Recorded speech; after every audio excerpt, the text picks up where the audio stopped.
Appreciate everybody coming out. Obviously, thought we played really well, played really hard last weekend against a very good football team.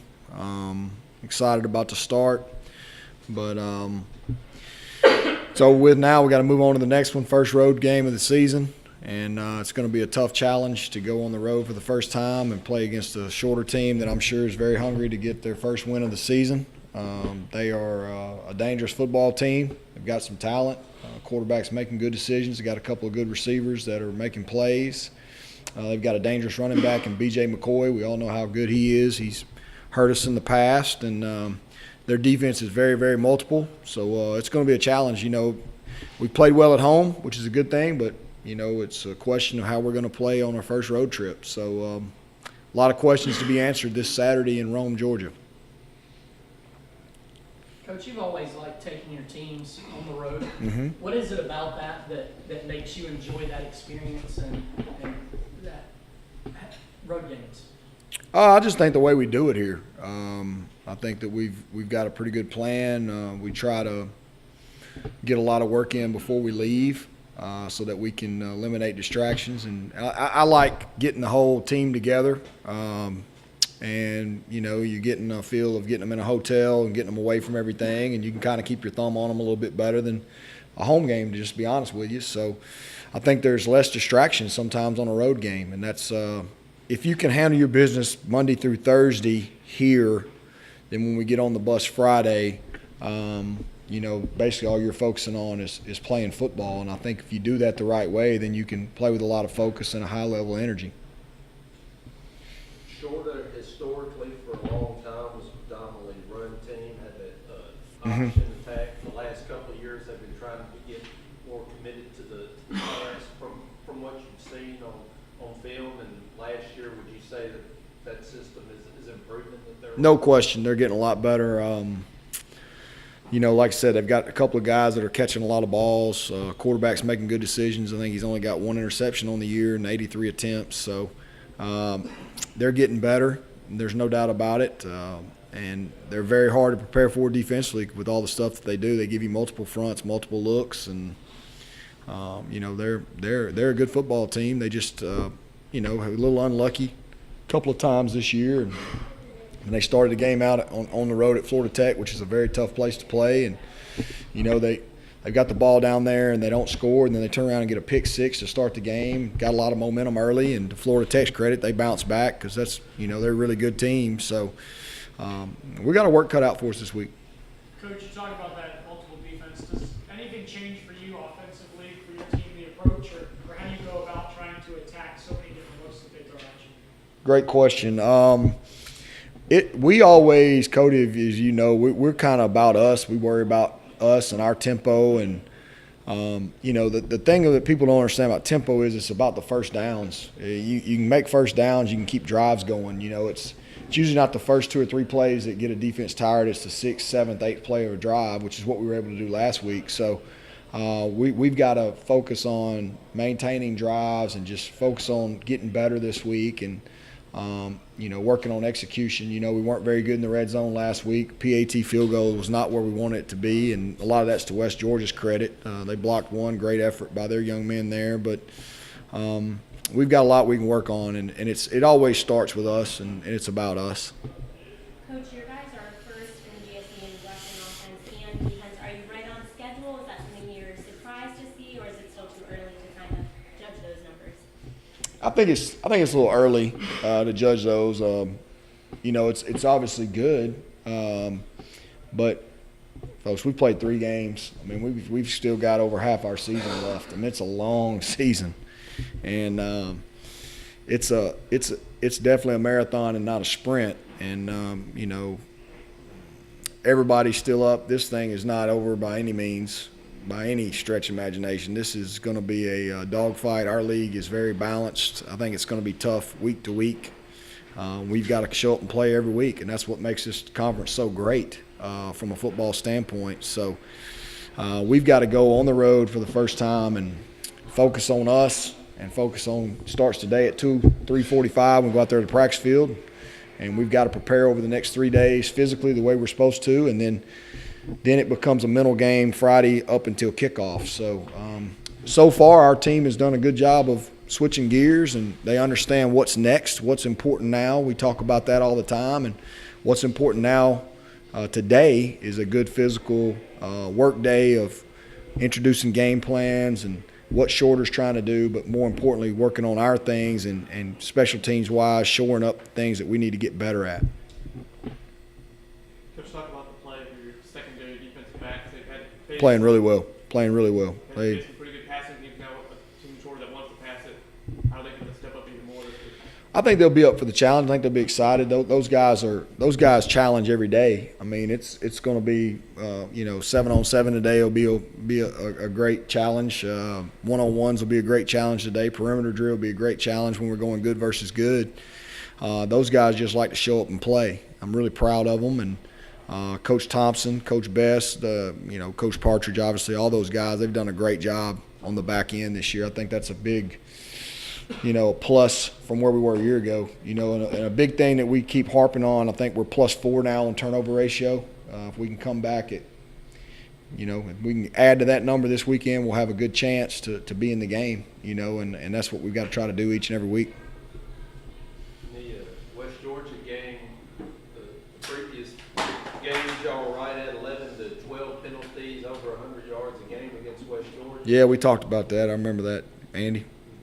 You had 3 penalties, 35 yards. How refreshing was it to see them cut down on mistakes like that? Well, I think it was good. I just think it was focus. We were focused going into that game. I don't know if it was, the first 2 games you got the jitters out or what have you. I think that we had an officiating crew that let us play a little bit on Saturday, and I think that's what Gulf South football is all about. It's big boy football, and they let us both sides let us play that way. So I thought it was good. It just depends. We're going to play. We understand in this league you have to play with a physical, aggressive mindset, and certain things you get in a flow of games, just like basketball. Sometimes they're going to allow hand checking, and sometimes they're not. I thought both sides of the ball they allowed us to play. There was great plays made on balls, both sides of the ball, and they let it go, and I kind of like that. I think that's the way the game was meant to be played. So maybe that had something to do with it. I don't know, but we eliminated the false start stuff, which I was proud of, which means we were focused in on what we were supposed to be doing offensively, and those are key to me. Sometimes you're going to get effort penalties. You're going to get a pass interference because you're giving great effort, and you're going to give some maybe even a late hit every now and then, but it's the non-snap fouls that really drive me crazy, and we eliminated those last week. Coach, you've had Coach Williams with you a long time, and now your first season with Coach Partridge on your staff, 2 very veteran coaches. Mm-hmm. How much have they helped you grow as a coach and as a person? Oh, I think more as a person, just being around those guys. They're great men, first and foremost. Our coaching staff has a good time every day. I think you guys are around us enough to know that. We laugh, we kid with each other, we joke with each other, and Coach Partridge and Joel will both be stirring the pot. I think it's a lot of fun. But they've helped me grow as a coach. We were really good. Way we do it, I walk in and talk about what I think we ought to do at practice, and then it's up to them. I mean, very rarely will I say, no, this is what we're doing today. I lean on them a lot, and they've got a lot more experience than I do. So, and they've got a good pulse for both sides of the ball of what their kids need. So we're going to make sure that we try to fit it and piece the puzzle together every day, and I think that's been great. It really has. Do you think last Saturday's game, just came down to who was the more physical football team when you went back and looked at it? I don't know. I think it was maybe just our time. I don't know. But I was real proud of how physical we played. I was real proud of how hard we played. And I just felt like we overcame a lot in that game. And, you're going to have to do that to beat a good team like that. And they're a very, very good football team. There's no doubt about it. And they'll bounce back. And Coach Dean's I mean, his resume speaks for himself. I mean, he's as good as they come at this level of at any level of football. So, you know, I don't know. I think it was just a really good day to be a Delta State statesman on Saturday. Really hot day on Saturday. How pleased were you with the overall conditioning of the team at this stage of the season? I'm pleased. I mean, we take a lot of pride in that. We talk about being the best conditioned team in the country. We play ourselves into condition. We don't run ourselves into condition. And we talk about that as well, you know, and that's just kind of always been my thing. But I knew we were in pretty good shape back on whenever that was in August when we went over there and scrimmaged at Cleveland Central that day, and we ran 109 plays in about 58 minutes. So I knew that we still wanted some more of it, you know. So, I figured that right then. I said, all right, this football team is going to be okay the rest of the year. And we've done a really good job. I thank our training staff, Abby Havard and Roger and all those people in the training room. They've done a really good job. You know, the cold tubs every day have helped us. But, I mean, we don't practice long. We don't stay out there a long time, but we have a system. We stick to it. We condition at the end of practice on Tuesdays, and that's what we've been doing ever since week 1. And when we do practice, it's 100 miles an hour. So I think it's helping our young men, and they're used to it. And we've played 3 straight day games. We'll play our 4th one this week. So we're excited about it. It's supposed to be 90 at kickoff in Rome, Georgia, which will be very, very warm on the turf, and we kind of like that. So the only difference is now, is we can only take 60, and that's tough. But that's part of the rules of the Gulf South, and I understand why. So we've got to make sure that the guys that we take are ready to play, and there'll be some more doubling up on special teams. Won't have quite the depth, but I sat there and thought about it. In a game Saturday, I think we only played 57, 58 players, so we should be okay.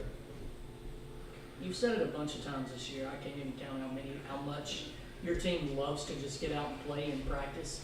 Does that come from senior leadership, or if not, where does that come from? I don't know, man. This is I think it's a little bit of everything. I think it's just a good mix of young men, and they're bought in. I mean, I take a guy like Bryant McDuffie, Cliff Fernandez. Between those two guys, they've got 1 catch this year. 1 catch. And both those guys coming out of junior college caught 30, 40 balls. I mean, Cliff signed with Iowa State. And Cliff went out Saturday and played like 40-something snaps and played as hard as I've ever seen a young man play, and did not even get a ball thrown to him, much less a catch, and comes to me after the game just thanking me for giving him an opportunity to play. I'm like, really? I'm thanking you, Just like to play the game, man. And they're selfless. And I told them that last Sunday night when we met. Just don't lose it. Don't lose this that you've got going. It's really special right now. And, we've dealt with adversity a little bit. We were finally trailing in a game, first time all year. We reacted fine to that. So that was one more check off the old list that you go through as a coach. So, I don't know, just really pleased with it's a fun group, man. I can't wait to get to practice every day to be around them, and that's, I don't know, it hadn't always been like that. So we've had some great teams here in the past and some great young men. And, what I was excited about, I guess I take from that win too, is all the older players giving me text messages, the guys that never got to experience what these guys got to experience on Saturday, but they experienced it through us. It's been a long time coming to beat a great football program like West Georgia, but now it's over. It's over. We're ready we got to get ready for shorter, and we got enough challenges ahead of us to keep us busy. I can promise you. Thank y'all. Appreciate you.